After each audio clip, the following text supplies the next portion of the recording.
All right, folks, we are going to get started. For those of you still eating or enjoying a beverage, please continue to do so. As folks that have been here before know, we really like to keep this casual, facilitate a dialogue, and likewise, feel free to get up, move around, help yourself to a drink, pizza. We're going to be talking some food tonight, so I don't know if that's going to help or hurt how quickly the pizza goes, but that is a measure of success for us, how quickly the pizza goes. So, and there is a gluten-free pizza, so we did think about that as it relates to the subject matter tonight. So again, thank you for everybody here this evening. Welcome to Brick's Co-working and Innovation Space at 10 Water Street in downtown Waterville, Maine, the Hathaway Creative Center. I do see some new faces in the crowd, so just by way of kind of helping us out, can I get a show of hands from those who have not been to a tech night before? All right, welcome. How about folks that have never been to Bricks before? All right, well, welcome to Bricks. Welcome to Central Maine Tech Night. We meet once a month, the second Thursday of every month.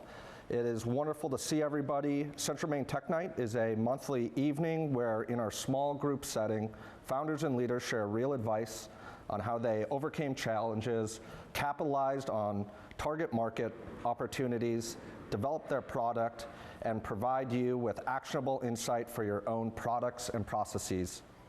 You may find more about Central Maine Tech Night on Facebook or online at centralmaine.org on the Tech Night tab. I'd like to thank our sponsors this evening. This free event is presented by Central Maine Growth Council and is sponsored by CGI, Thomas College's Harold Alfond Institute for Business Innovation, Valley Beverage has provided us our delicious beverages this evening, and of course, Brick's Co-working and Innovation Space here in downtown Waterville. In addition, I'd like to say hello to the folks watching at home.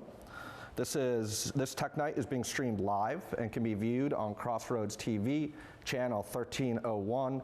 Thank you, Crossroads-TV. Thank you to Chad behind the camera and his crew.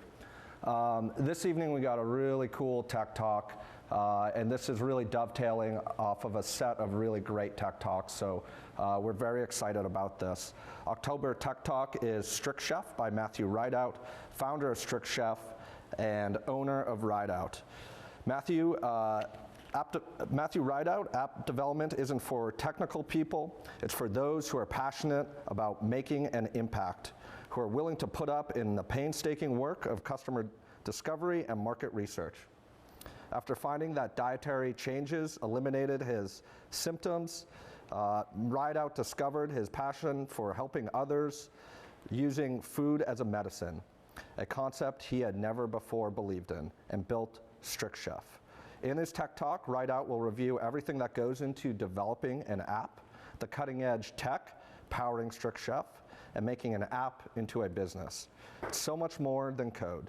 He'll also discuss his background, struggles with autoimmune disease, and his vision for Strict Chef's future. Please join me in welcoming Matt. Hi everyone, thanks a lot. Hello. Health is something that I never used to worry about, and that is until my immune system started to attack my own body.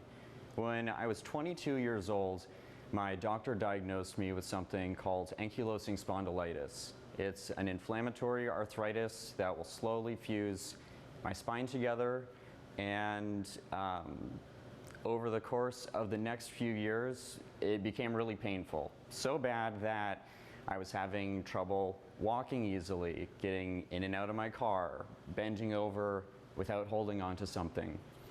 And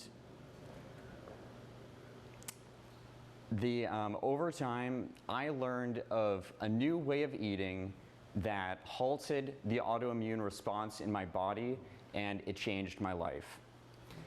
So, my name is Matthew Rideout. I'm the founder of Strict Chef. And I founded Strict Chef because changing your way of eating is really hard. It's just really difficult for people to make that shift. People don't know where to start. They don't know which foods are good and which foods are bad. A lot of times people are meeting with their healthcare provider and they're getting this huge multiple sheets of paper full of instructions or limitations or things to avoid. And when they're out in the real world at grocery stores or at restaurants, it's just impossible to follow. And so they're just not having success with those changes. And it turns out that all of these problems that I experienced with changing my way of eating were not unique to me. So with my market research, I learned that every year, over 60 million Americans try to change their way of eating for disease management. And this number does not include wellness and weight loss. These are people that are trying to change their way of eating for symptoms of a disease, and that can include things like Crohn's disease, arthritis, fibromyalgia, celiac disease. This list goes on and on. And this is the journey that these people are going through. It starts with their symptoms. They're going to see specialists. They're having tests run. They're turning to books and internet research to try and see how other people are changing their way of eating. And really what these people are doing are entering a multi-year trial and error process where they're learning that some foods trigger their symptoms and some foods help them find relief. So I quit my full-time job in software development to focus full-time on building tools that help accelerate this journey for people, helping more people get to relief faster. So Strict Chef helps you identify your food symptom triggers, and it allows you to build a completely unique dietary profile for your specific body. And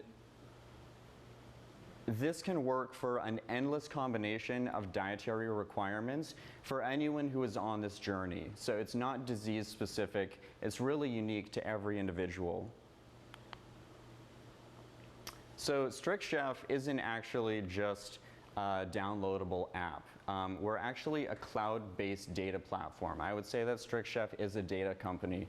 And what we do is we store and we can intake our users' data, which can include their way of eating, their dietary requirements, including nutrient limits, goals, things like histamines, oxalates, FODMAPs, and allergens, their symptoms, just general food preferences, and those are inputted into our cloud-based data platform that includes our food search engine, a dietary compliance engine, our recipe bot, and our symptom trigger AI that tries to help people figure out which foods are the triggers. And so it's this cloud-based data platform that powers our front end, which is the mobile app right now. Our launch production web app is what people can use to interface with this.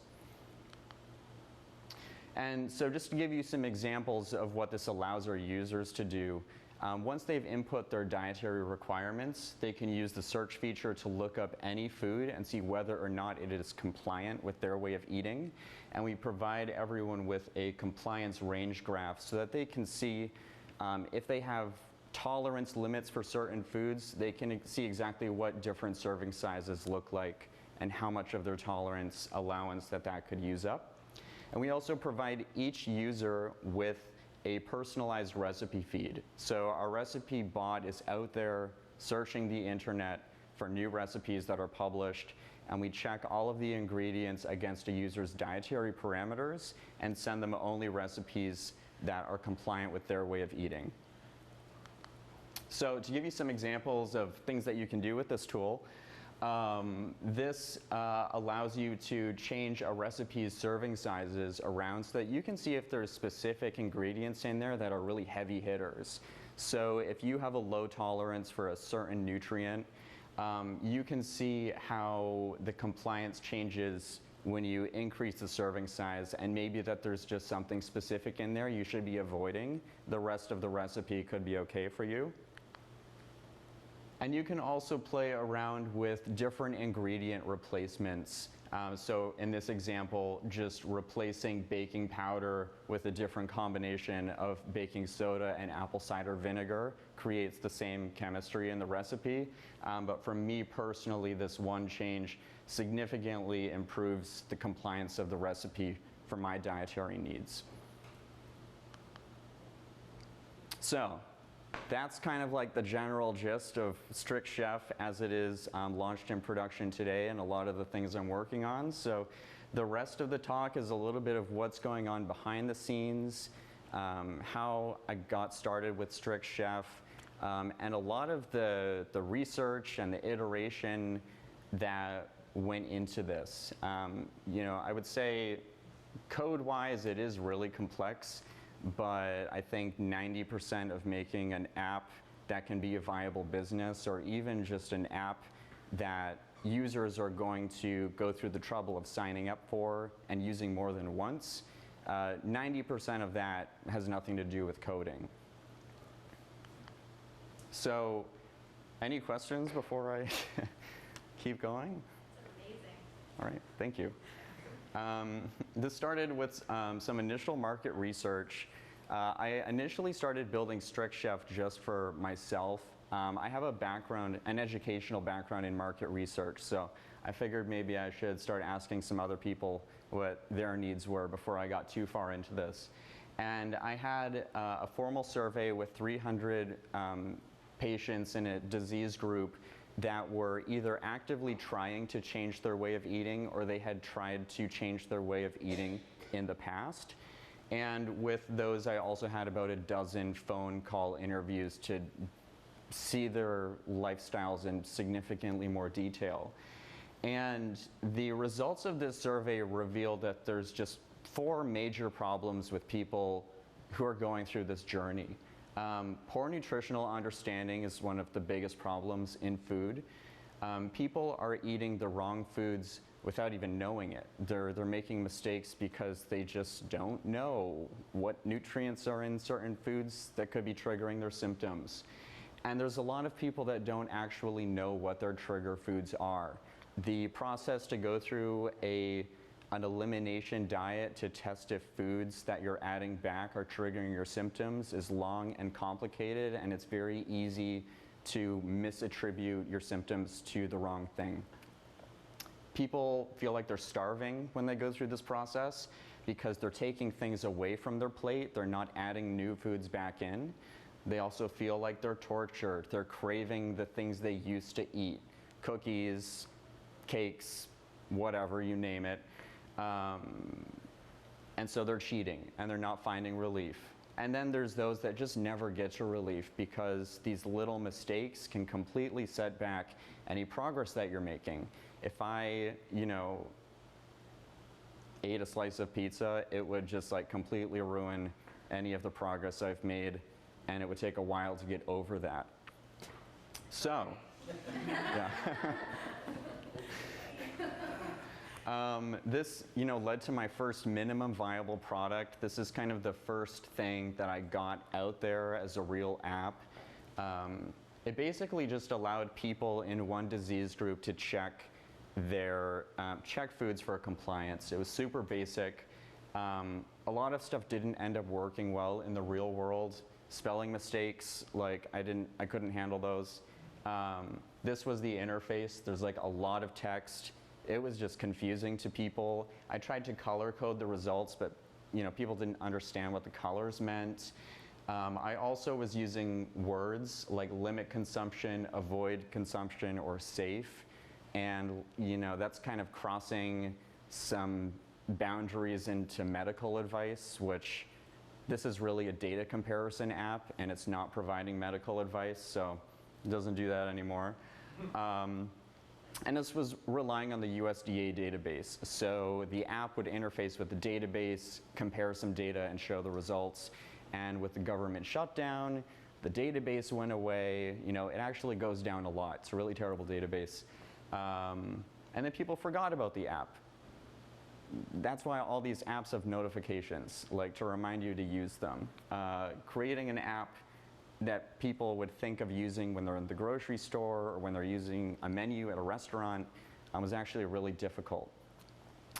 And people also, I discovered, do not like web apps on your phone. You know, this is something I took for granted. I'm like, I'm a web developer, I'll build a web app, people can go to the website and use this. People hate opening the browser on their phone, even if they have a favorite set.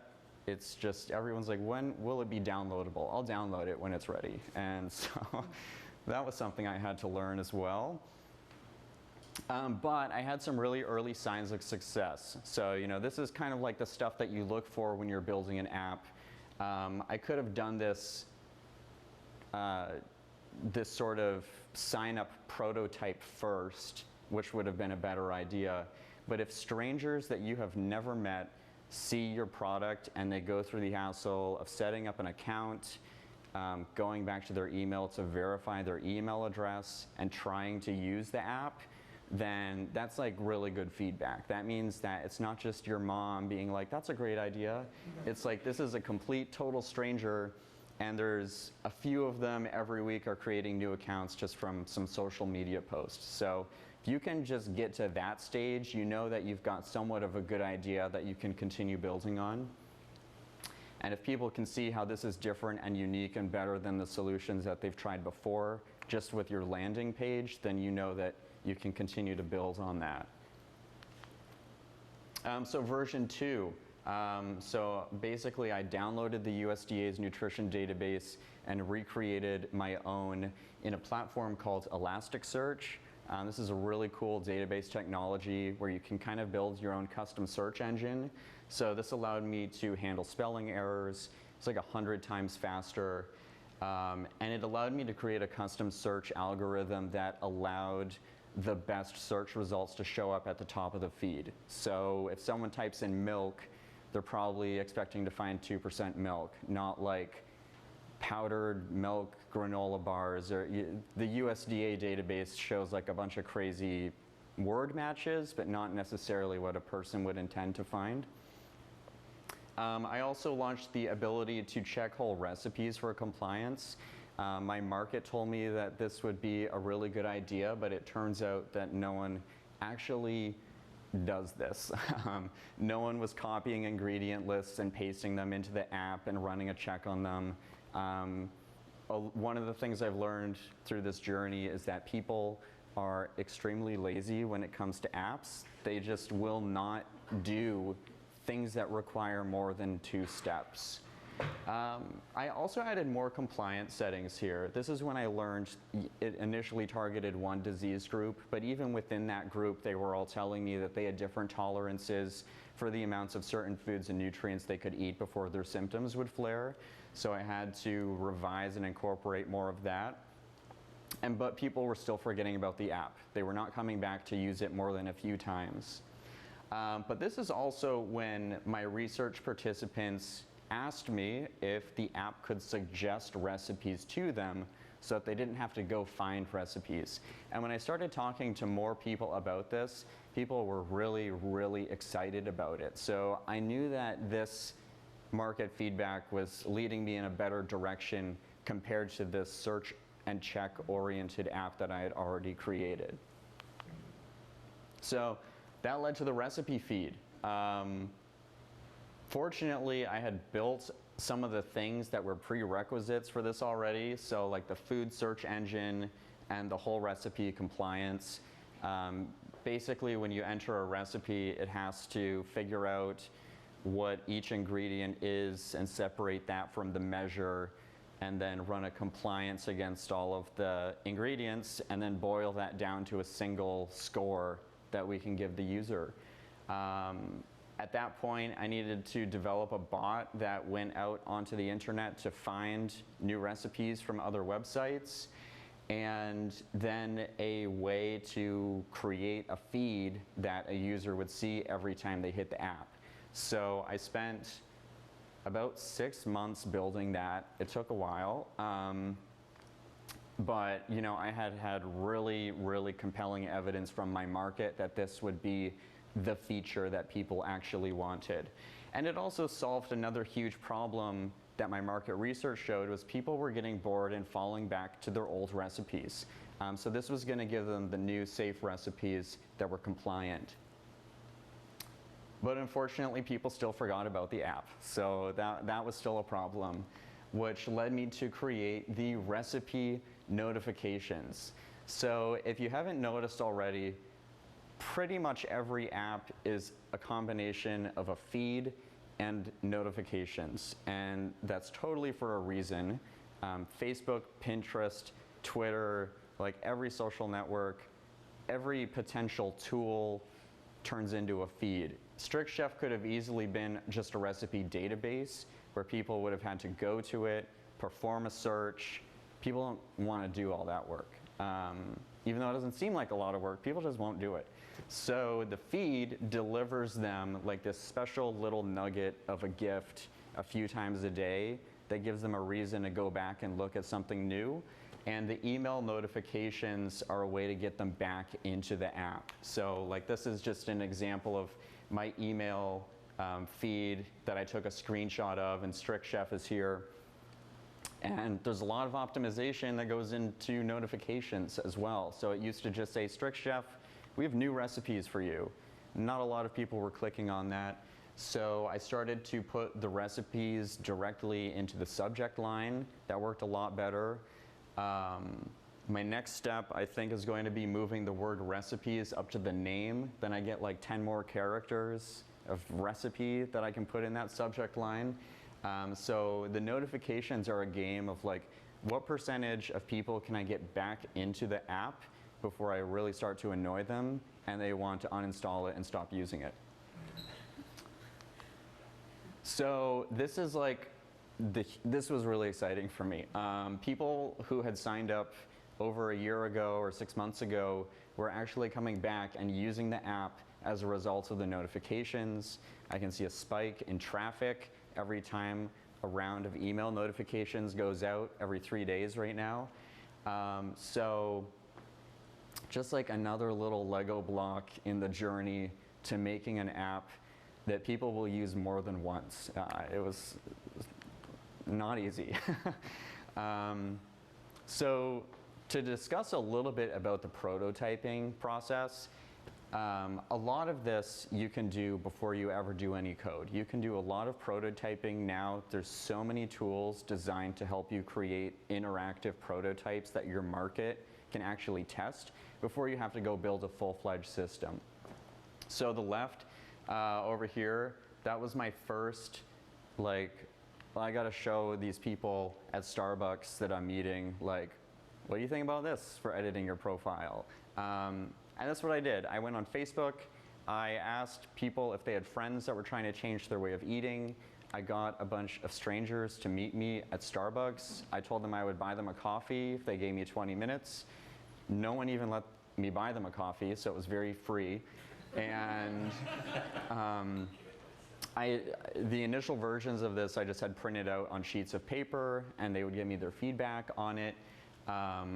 This was my second iteration. This was when I was still disease group focused. And it was really confusing to people because sometimes you have 2 diagnoses. What if you're a family and there's 3 different kids that all have unique needs? And even within a diagnosis, the needs were so different that it just didn't make sense. So this is the version I'm on right now. Completely no buckets. Like, it starts with no settings. You add each setting completely individual to yourself. And then it was another practice in simplicity. Whenever you have an option to make your app more complicated or more simple, always do the simpler thing. And this is all based on Google's material design language. So I'm not like creating a new interface that people have to learn. It should look very similar to every other Android app that's out there. Just a couple more prototype examples. That initial search results list on the left, I tried to work some new ideas for the range graph that gave people a better idea of tolerance among different serving sizes directly in the search results. The green one uses solid color blocks, and all of my graphic designer friends thought that that was the best because gradients are ugly, solid colors are very clean and minimal. And when I showed real people the options, all of them liked the gradient. They got it immediately. The solid colors, they were like, what is that? Why is it that color? So, don't always listen to a professional. Like, you should go and talk to real people and see if it clicks. Like, the second they see it, they get it. Or if they don't, you know that you have some work to do. And then eventually I added in the little gram weights. And this is for a watermelon. So I know I can eat like a slice of watermelon, and that's fine. I cannot eat an entire watermelon. And you can kind of get that idea. If both ends of the graph are in red, you can't eat any of it. And so this is the live search results that I have today. Similar for the page you land on when you click an item. Can I eat cashews? This started with a lot of text, a lot of language. 1 ounce of cashews would be 350% of my daily allowance for starches. People, I didn't want to do the language of telling people what to do. That's a gray area. People didn't understand what the percentages meant. People didn't understand that they could change their serving size. It's really surprising how easily people are confused by app interfaces. So it's really important to do all this work before you code anything. So now I have this on the right. It's just pretty easy. Like, I look at this, I know, okay, I can't eat it. Like, problem solved. And the recipe feed. This was like a really big deal to figure out which of these recipe cards look like. Should it look like Pinterest? Should it look like a single scrolling feed like on Facebook? What are the other websites doing? And I started off with all of these options that I reviewed with my market. Is this confusing? Is this giving you the information that you want? Do you want reviews? Do you want cook times? Do you want the compliance numbers? Do you want a description there? And it turns out that, if I'm only going to send you the compliant recipes, people really just want to scroll through a pretty list of pictures. And so I just ended up with what's on the right. And I lifted the image sizes and the colors and the fonts directly from Facebook, because they've figured out how to do a feed pretty good. So I figured I would just do that. And it's worked out pretty well. So I ran out of money, so I'm figuring out how to do my marketing with no budget.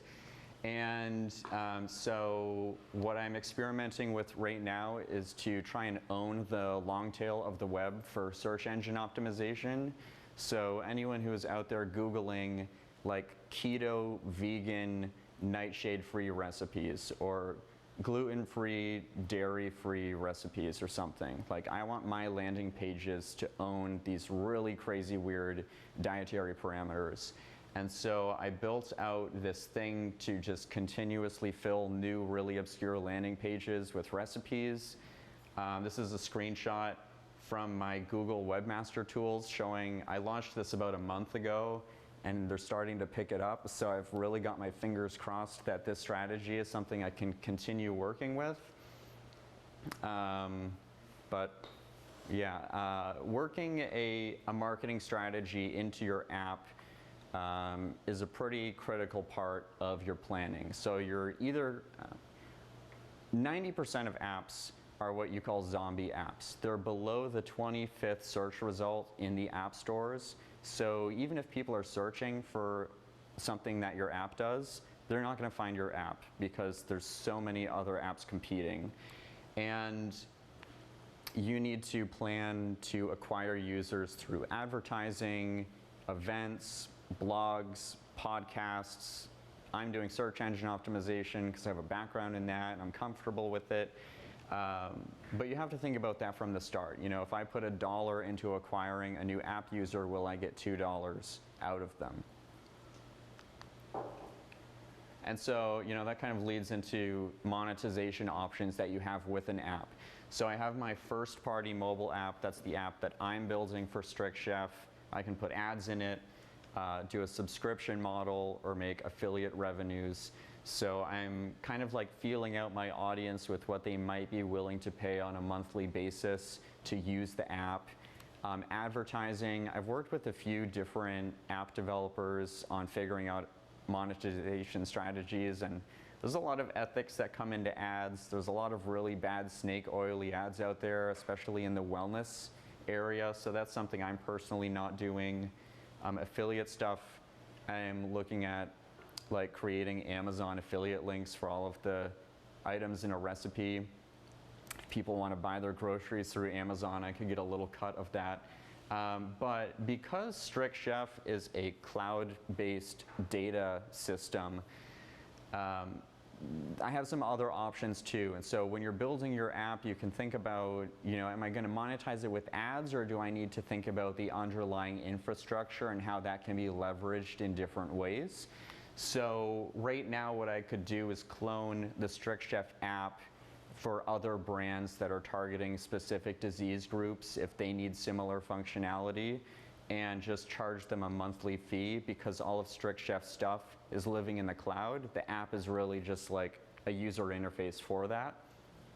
And then there's also the enterprise market. So if there's apps out there like the Whole30 and they need a better food search engine, or other wellness apps that can just leverage a piece of the technology I've built, then I have the opportunity to charge them something like X dollars per 1,000 food searches in the food search engine. So I have not made a lot of real world progress yet on these items, but they're things that I'm exploring in terms of ways that I can monetize the app. But the thing about app monetization is that if you plan this strategy from the beginning, you're going to build an app that you can monetize, maybe instead of an app that people actually want to use. So until you've shown that your app has a lot of user growth, the different paths that you're going to take to get there and the turns and dead ends that you're going to run into could make an early monetization plan completely obsolete. So I'm still working on that. But so the next part of this is just, why is app development so much easier these days? And why is the coding less important than it used to be? Well, there's a lot of pre-made design stuff out there that helps you just drag and drop a beautiful app interface together. So Google has material design. I forget what Apple's design language is called. I think it's Cupertino or something like that. But basically, Apple and Google have ways that they want you to lay out your app. They've figured out the best way to do menus, notifications. They've tested this across millions of apps and millions of users. So you don't really have to reinvent the wheel in terms of design for your app. It's more about when you show your audience something, is it confusing to them, and do you need to change the information? And you can reevaluate that. Building interactive prototypes now is so much easier than it used to be. So there's software like Adobe XD, or for Mac you can get a program called Sketch that allows you to just drag and drop your design elements onto a phone-sized canvas, and you can wire it all together so that your app users or your market that you're doing your market research with can actually click through and tap through it and see how it would work if it was a real app. And you'll get through 90% of your app planning process doing this before you write a single line of code. And when you do get to coding, now there's a lot of pre-made functionality just sitting out there waiting to be used. So Strict Chef uses Google's Firebase platform. Firebase handles my user accounts, user authentication, user profiles. They have storage for all of the recipe images. They have a super fast cloud-based database. So I don't have any servers to manage. This stuff is just all living in the cloud. And with this app launched, I'm still within their free tier. If there was some type of overnight explosion in downloads, then it would just scale up to infinity, and I wouldn't have to think about a single thing. It would start hitting my credit card pretty hard, but hopefully I would be able to make money if I got to that point. And it includes things like doing your push notifications, your Google Analytics. If every time a user signs up, you want them added to your MailChimp list, they have pre-made functionality. So 5 years ago, you wanted someone to build you an app. You would have to also factor in the price that they were going to have to build all these systems for you. They were going to have to set up a database server, set up a hosting server for the web. It was really expensive. The base cost was really high. Now that base cost has been reduced by like a factor of 10, and you can set up user authentication by copying and pasting 10 lines of code into your app. The other technology that I'm using now is called Flutter. This is Google's new cross-platform app development language. So you basically code your app once, and you can deploy that app to both iPhone and Android. You can deploy a web version that's still in an early beta, but next year that should be running.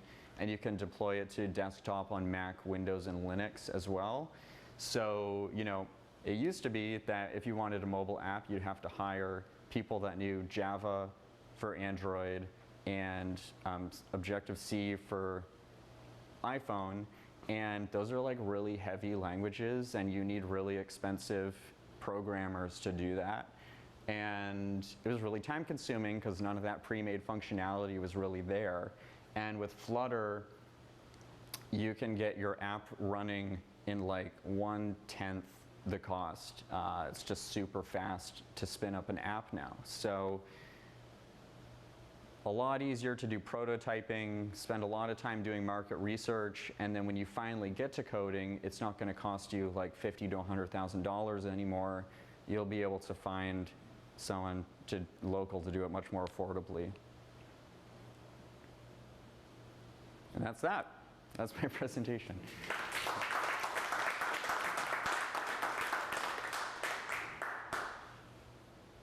Any questions?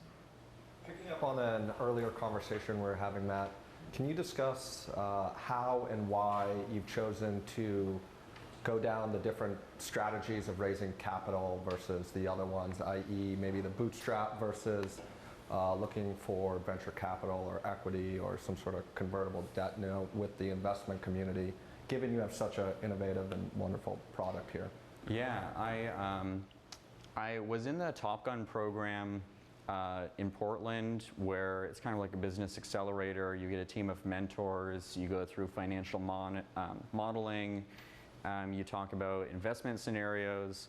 I think I'm probably still pretty early for investment in general, but I also was a little bit soured of the idea just for this business specifically. I would really like to maintain 100% ownership of Strict Chef, just because I followed a few other competitor companies that started out creating a tool that would help people with diseases and much more niche dietary needs change their way of eating.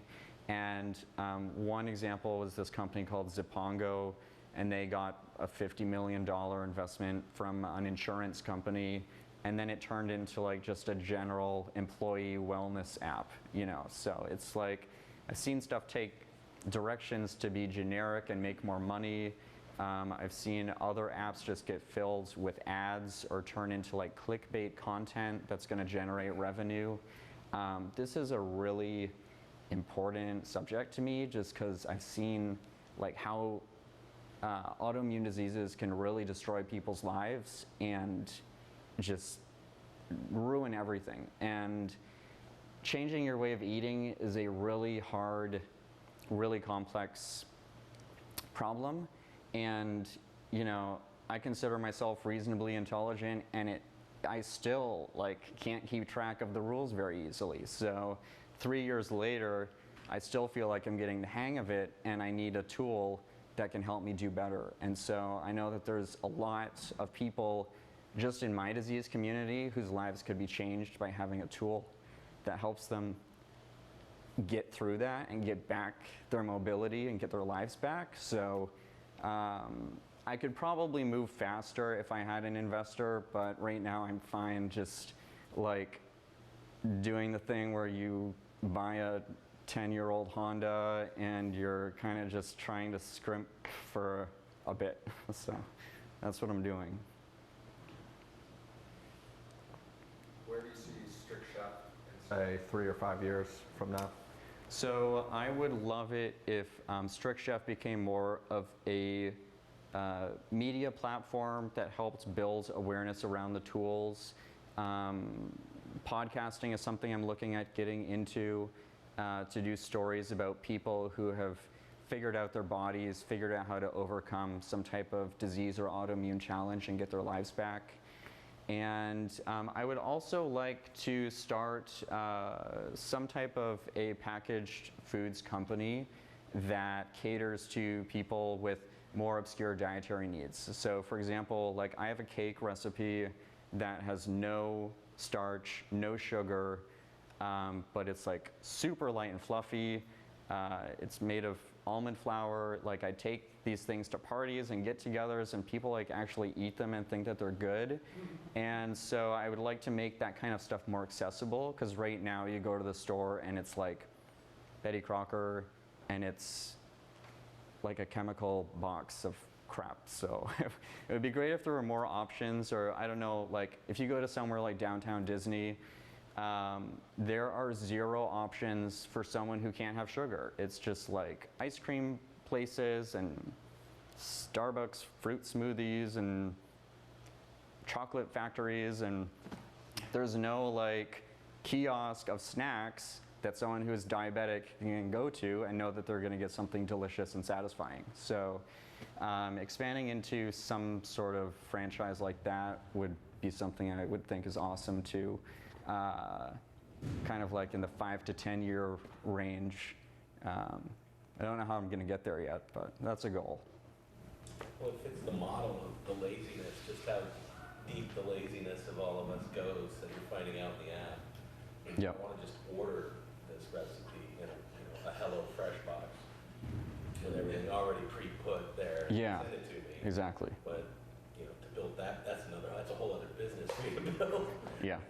Yep. But the information you have, though, they don't have. So you said you're a data company. Yep. So you're not an app, you're a data company. You're not using the USDA data. You're kind of generating your own, and you're letting everybody else curate that stuff for you. That's the value that goes back to a packaging company like that Right. you're never gonna Right. get. And they won't produce enough to put it on the shelves because they're like 2 people in the town will order it, but if specifically the people that came to me, I didn't have to stock the shelves. So you got a lot of value in that. Yeah. Yeah. Getting soy out of food would be Yeah. wonderful. Yep. You can't buy prepackaged stuff with soy in it. It's so hard. Oh. Yeah. I need to add soy as a setting. It's not a setting yet. Do you remind folks when or where or how to find your app, or beta test it, or when and how to find you just in general? Obviously I see your website there, but a social or new media presence? Yeah, so basically Strict Chef is a web app. It means like you use it like you would use any other website. Create an account at strictchef.com, and it will ask you to enter your dietary parameters. I'm currently working on adding more parameters all the time. And if people send me recommendations for, I wish I could exclude this or that, that's really helpful if you have more feedback. So again, still don't have the dream app to serve every market yet, but it's my goal to keep expanding and cover more and more of those corner cases. It seems like every other app out there is targeting general wellness, diabetes, or going keto. And the 60 million people that are doing something kind of weird are forgotten. Well, that's because it's really hard to give all of those distinct dietary parameters their own control in the app. But that's my goal, and that's what I'm working on. Yep. How do you deal with the fear of being vendor locked into Firebase? What if Google decides to bump the prices for every single thing that was on the list? Yep. It actually wouldn't be too difficult to switch, so there's nothing super proprietary about their system.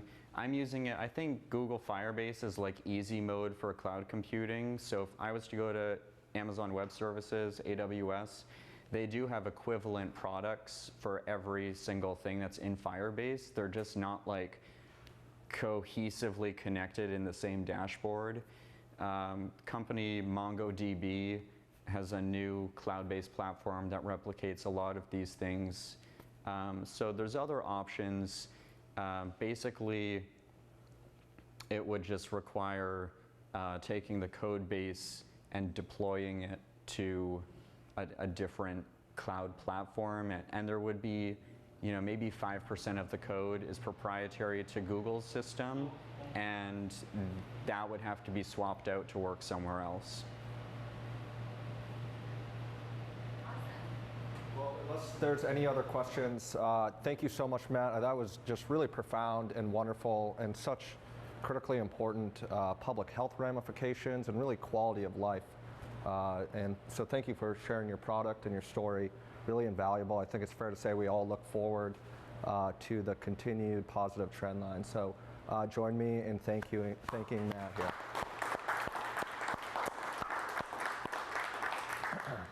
Thank you all for coming. Again, we are doing Tech Night the second Thursday of every month. However, next month we have something really special in store for you. We're going to be layering Tech Night with Central Maine Growth Council's annual meeting, as well as Green Drinks monthly meeting. We'll be doing a tech product showcase as well. We will also be enjoying wonderful craft beers from Waterville Brewing Company across the way, as well as discussing a little bit of year-end review of all the great contributions that the Growth Council and our partners and our entrepreneurs have made to the economy. So please join us for that. There's going to be a great composition of local small businesses, startups, Mr. and Mrs. CEO, so really a little something for everybody. You can find more information about that online at Central Maine Growth Council or on our Facebook page. So we do hope to see you, and that will be, again, here. So have a lovely, the 21st, thank you, the 21st of November. So thank you for joining us, and we hope to see you next month. Yeah, cheers. That's really Thanks a lot. great. Yeah.